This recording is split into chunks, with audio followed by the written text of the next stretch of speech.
Do you like grilling, smoking, or just cooking outside in general? Well, we do too. But sometimes Mother Nature just does not cooperate.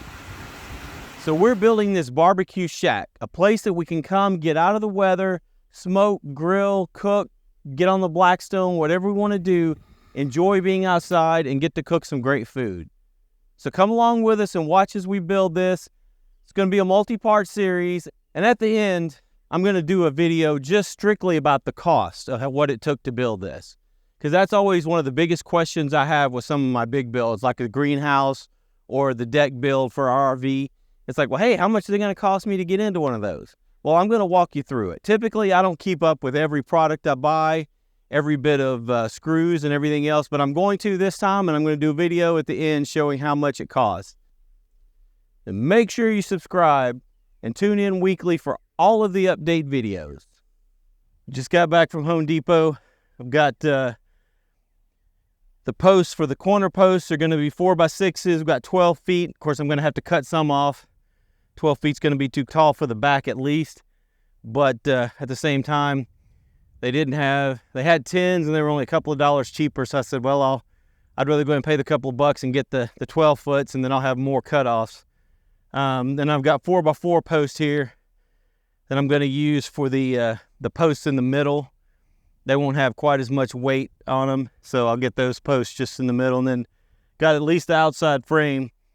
And then we grabbed, actually I wasn't going to get concrete this time around, but ended up getting 4 60-pound bags just to weight down the wood in there. I got down there and forgot my straps, forgot anything, and I didn't even have a red flag with me, but found a red glove in the back behind the seat, so stuck that in there and it made it home. Because we were, about 4 feet past the end of the truck at least. So, and this is about all I'm going to be able to get in this little truck. And I got to invest in a bigger truck at some point. I am bottomed out here. I don't think I had any spring on the way home. And here's the part where we're going to put the BBQ Shack, just kind of in the corner here, in this little bit of wooded area, right at the edge of the woods, just somewhere we can come. You can hear, I don't know if you can hear them, but there's plenty of birds around here. There's plenty of critters we can listen to. I'd like to clear this little part out. I just haven't got there yet. But the smoke shack itself will be around where those 4 posts is. I haven't really squared it up very good. The back 2 are pretty much going to be where they are right now, 12 feet apart. And then the front 2 I'll have to square once I get the back in place. I'll get these squared out. Use the 3-4-5 method and get them squared up good.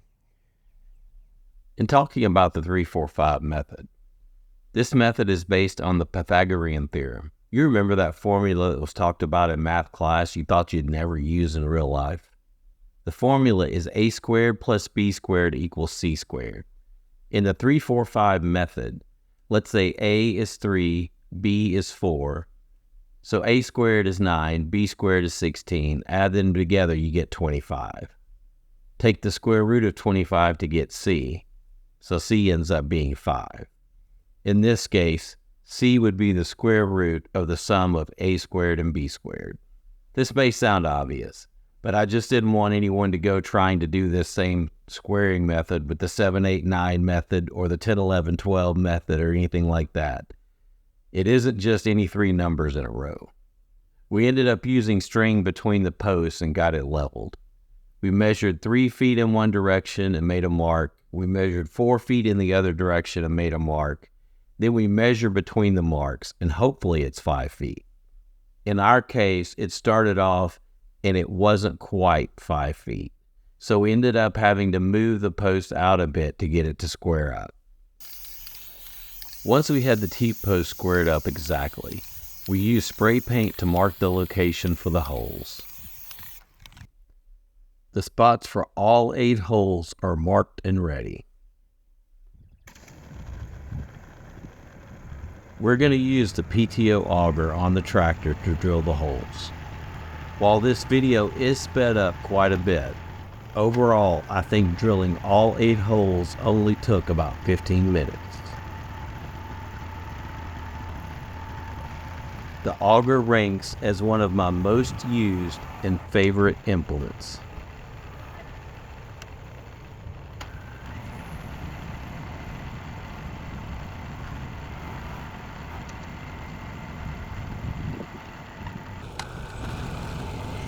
After I drilled these initial 8 holes, I realized I forgot one hole. There is one in the middle.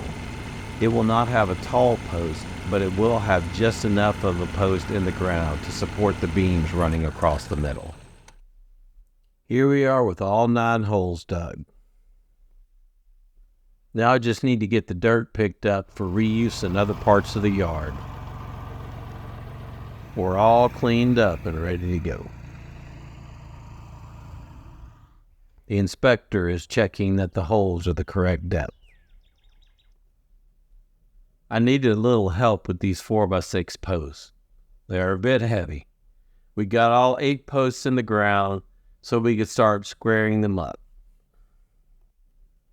Our initial plan was that we would be able to get the 4 corner posts leveled and squared, then use the beams to keep them in place. This turned out to be a bit more challenging than we expected. So we ended up just getting the 2 back posts concreted in by the end of day 1.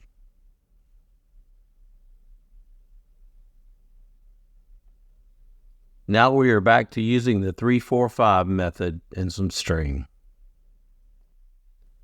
I had to remove a little dirt at the edge of the hole to get the post exactly where it needed to go. I bought this cement mixer many years ago from Home Depot Rentals. I went to rent one for a single day, but this used one ended up being about the price of 3 days rental. It has paid for itself over and over. My trick for how to easily mix concrete with this mixer. I read the instructions on the bag of concrete. Whatever it says is the max amount of water, I add that in a jug. Then I pour half the water in the mixer and turn it on. Then add the bag of concrete, add the remaining water, and just let it mix for a bit. It takes a while, but it ends up mixing really, really well.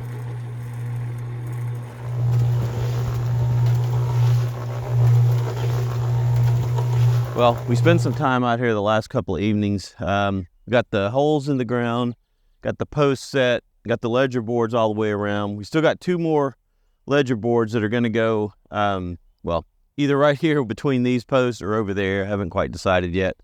And then we're going to go ahead and get the hangers for the joists and put in. And then we've got a bunch of wood up here already from a prior video where we salvaged some old picnic tables. We're going to reuse a lot of that wood. And anyway, make sure you subscribe. Come back and watch. We'll get this thing buttoned up and we'll have a place to get outside and barbecue and smoke and enjoy the outside while we're cooking. Welcome to part 2 of the BBQ Shack build. Today we'll be working on the decking. We did have a little bit of a screw up, and you might be able to spot it right now. We'll go into a little bit more detail later. It wasn't major, but it did cause us to have to go back and do a little rework. Before we continue with our BBQ Shack build, there was one part of the post and beam construction that I forgot to do. We had initially just screwed the beams into the post, but I wanted to come back with some stronger lag bolts. So we used a spade bit to create the hole for the bolt head and pre-drilled the hole for the lag bolt, and finally driving in the lag screws. Although it does kind of sound like I just left Taco Bell. Doug's tip of the day. If you are buying bolts, washers, nuts, or any similar hardware, try to find a place where you can purchase by the pound instead of individual pricing. I typically go to Tractor Supply for my hardware. We didn't end up recording as we put the joist hangers and joists together. Here we are putting some braces between the joists. Now we've got the joist in place, and you can see the reclaimed wood sitting in the back ready to get installed. As I mentioned, I didn't record putting in these hangers. I love how they work, but I've always had issues as I try to install them. Maybe that's why I didn't end up recording it. This center post just needs to be as high as the joist, so let's get it cut off. Hey, good morning. We had our first bit of screw up here. So when I first started talking about wanting to put this together, we were wanting it to be a 12 by 12 deck. So initially we measured 12 feet just to kind of get our spacing for the posts. But I realized, said, well, the posts are thick. So I kind of tried to get it over where 12 foot would be right here, get 144 inches between the posts. Pretty close on most of them. A couple of them are 143 something, but right around 144.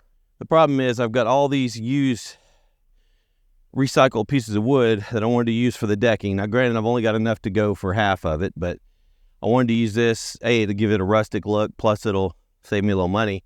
But they're 6 feet each. So if I come here and I line it up, right at just going to the edge, not even going past the edge, and then I come to this one and, line it up at the edge there. Then when I come here, I've got about a 2-inch gap in the middle. So I'm trying to figure out how to handle that. Now, what I was thinking is I could take and run a 2x4, this way, and that would give me enough that I can have a little bit of overhang on each end. I'm still trying to figure out how that's going to work. So that's what I'm working on this morning. As I just mentioned, the idea is to put a 2x4 board down the center. So I added a second joist on the other side of the post and put just a few boards between these joists.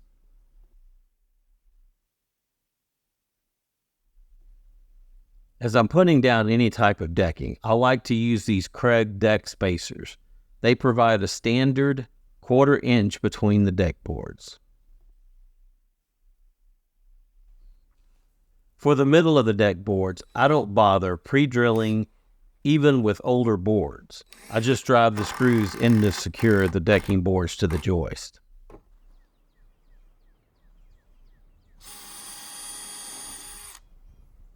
But on the edges, I like to pre-drill the holes using a countersink bit. It just makes it easy to keep the deck boards from splitting.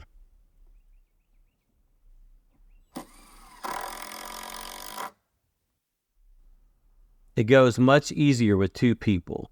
Drilling, driving, moving the spacers, it goes really quick.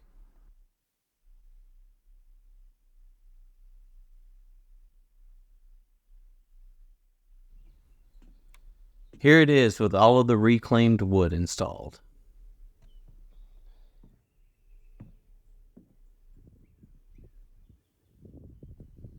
For this board in the back, I'm going to need a little bit wider of a board.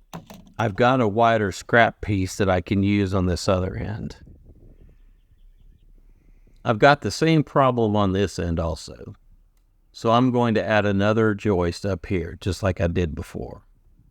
I could have just bought 16-foot or 2 8-foot joist boards instead of a 12-foot, but that would have cost almost $60 more. Now we are just getting the new deck boards put down.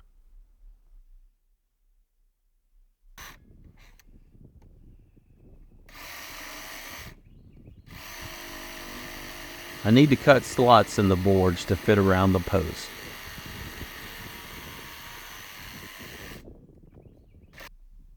The deck must be pretty sturdy to hold up 2 cats at once.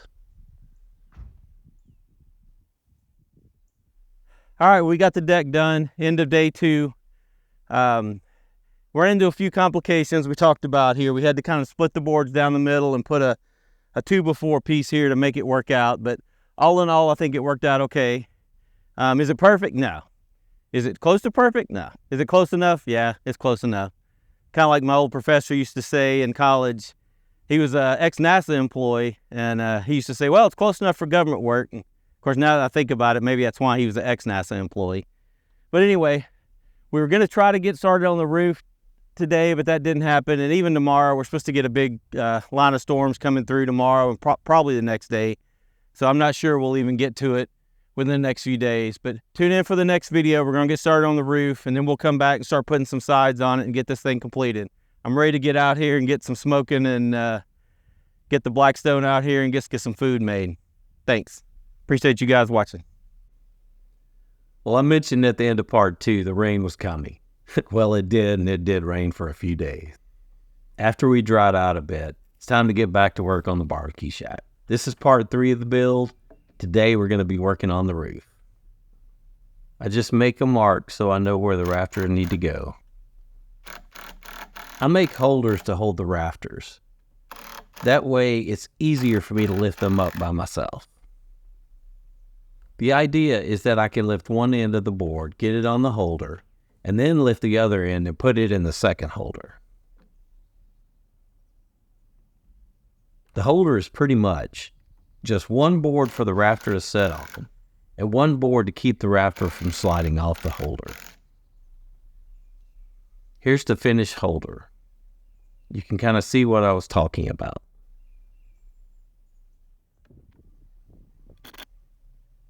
Now I just need to make one quick holder for the front. Now I'm going to try to lift the first rafter into place. These treated boards are still fairly wet, so they're very heavy. I've used this method before and had very good luck. Of course, I end up moving the ladder in the way so you can't really see what's going on with the back of the rafter. But as I lift the board and get on the ladder, I can tell something isn't quite right.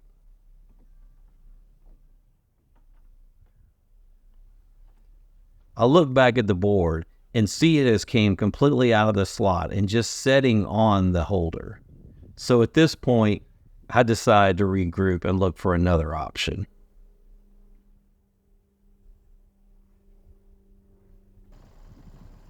So this time I brought out some help. Figured I would just use the tractor loader to lift the boards. Even if it happens to fall out of the slot, the board will just fall on the deck. It won't fall on me, nobody gets hurt. And I get it. Not everyone has a tractor with a loader to use for this purpose. But I figured I have it, so I might as well use it. And I'm sure guys that do this type of work all day lift boards like this all the time with no problem. I just get a little nervous when I'm doing it. After the loader lifted the boards, I'll put my holders back in place. This way I can make final adjustments on the rafters before screwing them in.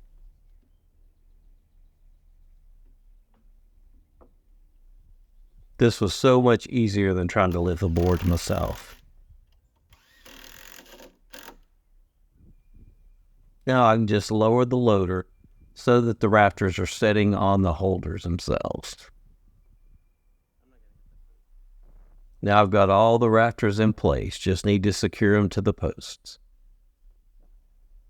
I wanted to put bolts through the rafters and into the posts. I get my bolts and hardware from Tractor Supply so that I can purchase them by the pound instead of individual pricing. While I was there, I was looking for a long 5/8 inch drill bit. They had one, but it was Milwaukee brand and it was pretty expensive. So I decided to run to Harbor Freight and get a cheap set of long bolts. Likely wasn't the best idea. I had to speed this up. It was taking forever to get through that wood. Likely because I cheaped out and went to Harbor Freight for the drill bits. Here we are, all bolted up and ready to go.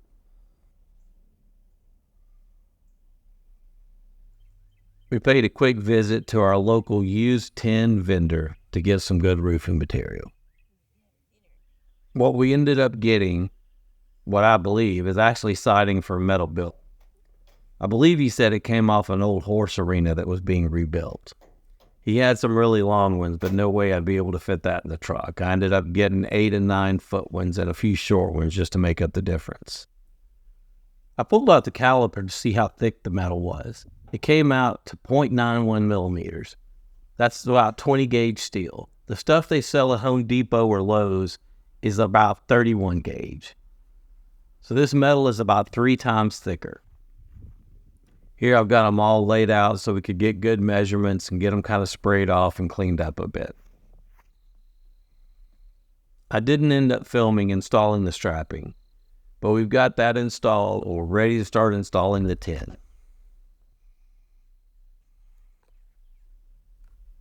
To secure the tin to the strapping, I'm using these Tex self-drilling screws. I'm also using some silicone metal caulk to fill any holes before putting up the tin. It is used, so there is a few holes in it, but the quality and the price compared to buying from Lowe's or Home Depot is just well worth it. I got the first couple of rows installed. I'll show you how I installed it here on this next piece. Now make sure you wear gloves when you're handling this stuff. It's got some very sharp edges and corners. The wind was pretty bad, so I'd have to wait for it to die down a bit to lift each piece up. I could kind of feel when the balance was just about right to let it go and it would fall up on the roof. I thought about trying to use the tractor to lift the tin up there, but then I didn't really like the idea of it maybe slipping off of the loader and taking my head off or something. Before I screw down that piece we just put up here, I'm going to apply some liquid nails just to hold it down and give it a really good seal. I went with a 112 roof pitch. We don't hardly ever get snow around here, but I wanted to make sure the rain doesn't creep back up under the tin where I joined it together. Then I'll move the tin in place and put some screws in it to hold it down. If there were pre-existing holes where I needed to screw into the wood, I would just use those. Otherwise, the self-tapping screws made really easy work of creating the holes and bolting down the tin.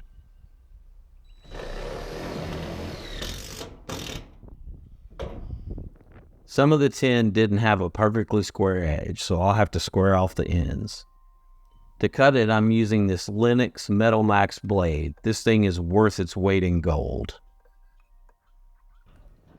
You'll notice it's just a bit difficult to cut with the end piece falling off. Make sure to watch episode 4 where I'm cutting tin for the sides. I figured out a way to support both ends of the tin much better. And here we are with the tin completely installed. I couldn't be happier. We could actually use it at this point, but I'm more anxious just to get the sides up first. Well, we got the roof on, got the tin up there. Now I will say, I'm a lot like Tom Cruise, at least in this one instant. I do my own stunts. But just like if you're watching Mission Impossible 38 and Tom Cruise is hanging from the tallest building in the world, you probably don't want to try to replicate that. Same thing goes with when you see me doing something. Don't do it because you see me doing it.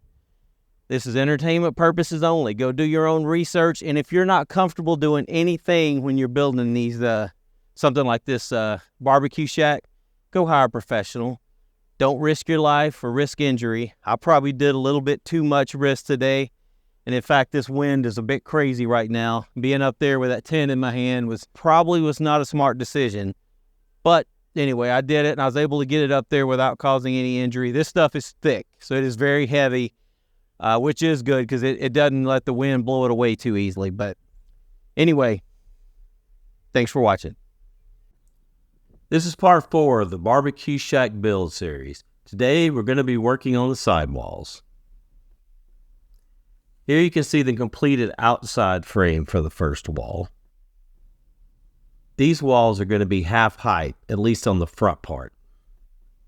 Now I've added the inside frame to the wall. This is where the tin is going to attach. I didn't film a lot of the actual build of this part of the wall, just because there really wouldn't be much to see, other than me just kind of staring off into space thinking, trying to figure out what I'm doing.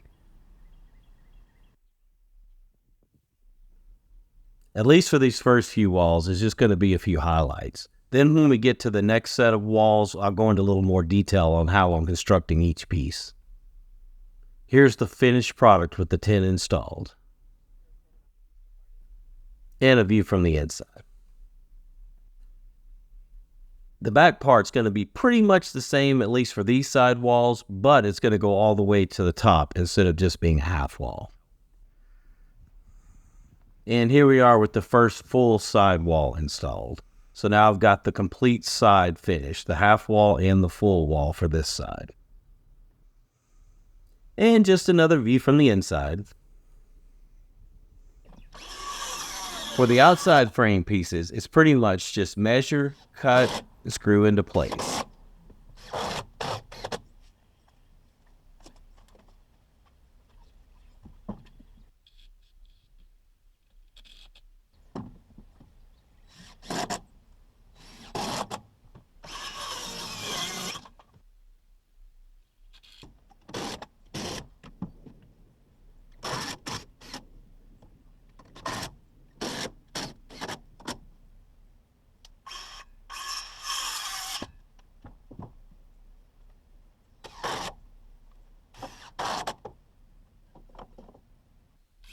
And pretty much the same thing with the back wall too.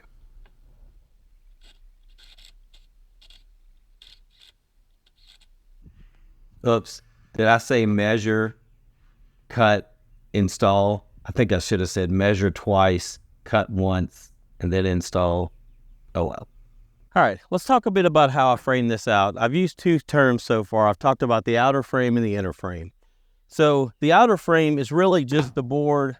It either sets in this direction and it sets on top of the deck or up against the post, right? And I pretty much go all the way across the bottom, across the top, and then just have the up and down pieces. Got one in the middle just to kind of help frame this out into two pieces. And then I come back and create what I guess I'm calling the inner frame, which is just boards going this way. And that's the ones I'm using the Craig jig to create holes to screw into the outer frame. I go ahead and frame that out this way all the way around. And the inner frame is what the tin actually screws into on the other side, right? And I do that pretty much for the small half walls and for the top, the tall walls there. Now, where it gets different is when we got to the back, we decided to do something just a little bit different. Now I'm going to work on building the inside frame for the side walls. For this, they end up standing tall a little bit, so I need to put holes in them with the Craig jig. That way I can secure them to the outside frame.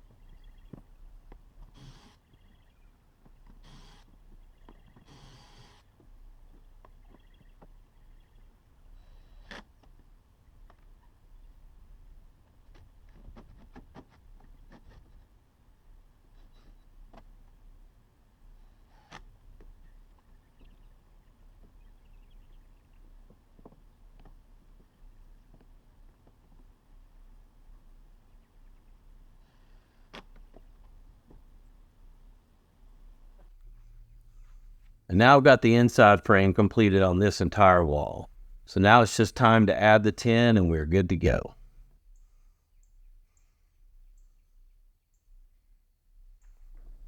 Now it's just time to cut the tin. We specifically went after old, rusty looking tin, and we found a guy locally that had quite a bit for sale. We're able to really get a good deal on this, and even though this stuff's quite old, it's actually in very good shape with just very few holes in it. And the rust doesn't go all the way through. It's just pretty much on one side.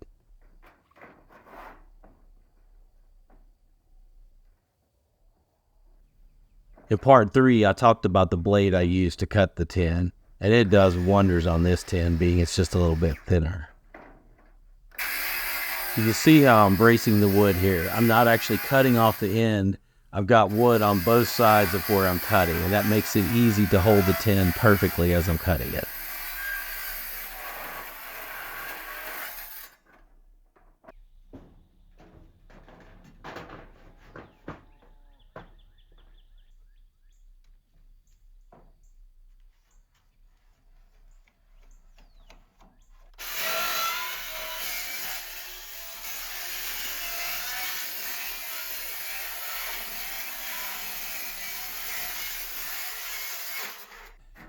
It's getting a little bit late in the evening, but we decided to go ahead and push through and try to get these last few pieces of tin up.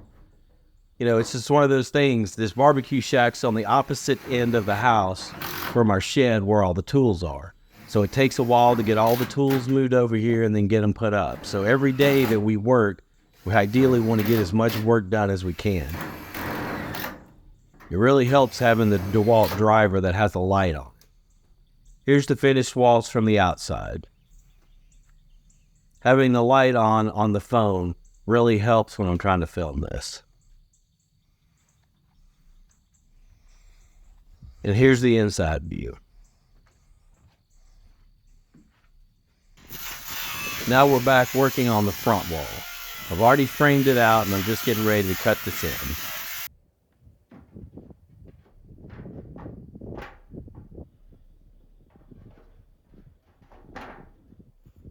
Here's the finished front wall after installing the tin. I never could find a brand name on the tin we used for the roof, but the brand name for this tin is right here. It's Hercules. Oh, Hercules, Hercules, Hercules. We started framing out the back wall. And it is just a little bit different than what we've done with the other walls. I'll talk about that in a minute. But we did want one little pop out, I guess we'll call it a window, in the back wall. That way we can open it up. It can help with ventilation, can help let smoke out. But we wanted it to be open and or closed. So we're starting to build that out now.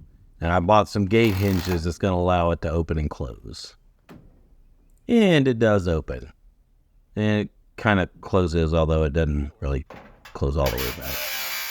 And there is more cutting of tin. How much tin are we going to have to cut in this build series?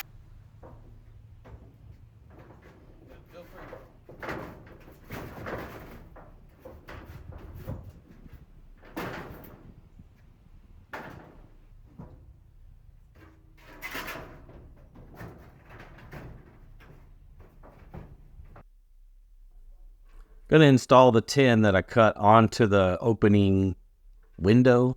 I guess you call it a window. You don't see through it, but it's still kind of a window.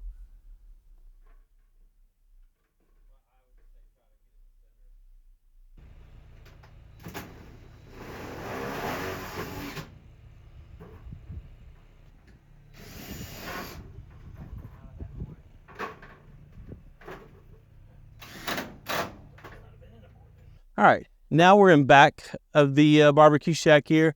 And you can see we did this a little bit different. For one thing, we didn't separate it and make two halves. We just kept each, between the posts, we made an entire wall there. So instead of creating an up and down piece to separate the tin, I think this looks fine. To be honest, I think I would have been happy with this on the front also.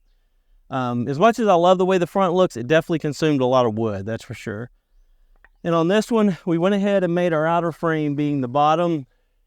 We didn't really have to do one on the top because the tin just goes up to the, pretty much up to the upper tin on the roof line there. So we just made the bottom outside frame, and the rest of this, we just made like an inside frame that attaches to the post, and we attach the tin directly there. So I still think it looks good, and it consumes quite a bit less wood. A lot less 2x4 is being used this way. And it just depends on which look you like, right? You kind of can see what it looks like this way. You can see what it looked like on the front walls where we did it with the full outside frame and full inside frame. And you can make your decision on what you like best from there. At this point, I was all excited to try out the opening. Oh. Well, then I realized I had the tin just a little bit too tight there and it was not going to open. So we had to reboot, go back and cut a little bit of the tin off to make it work. Here's what the outside looks like. I think it's got a very good look. Just love the look of that rusted tin. We haven't yet decided what we're going to do with the wood. If we're going to stain it, if we're going to paint it, if we're just going to leave it and let it weather over time. I've seen one on Facebook recently that kind of had some rustic tin like this, and they had painted the wood black, and that had a very interesting look. Let's get these last few sheets of tin put up. And now I've got the door functional and the rest of the tin put up. Let's just test it out real quick. Of course, my wife used to be a children's pastor, so the minute she saw this, she was like, "Oh, how awesome, you made a puppet stage." Anyway, I guess it could actually be that. If I ever decided to have a cooking channel, I could have little puppets that came up and talked to me while I was cooking. I don't know. All right, we got to the end of the fourth video. You see we've been busy getting the sides up. Now, we have partial sides on the front piece of it. The idea is that we'll probably come back and make some, kick out roof panels here. There'll be walls that kind of raise up and give a little bit of roof there to anyone sitting on the outside here.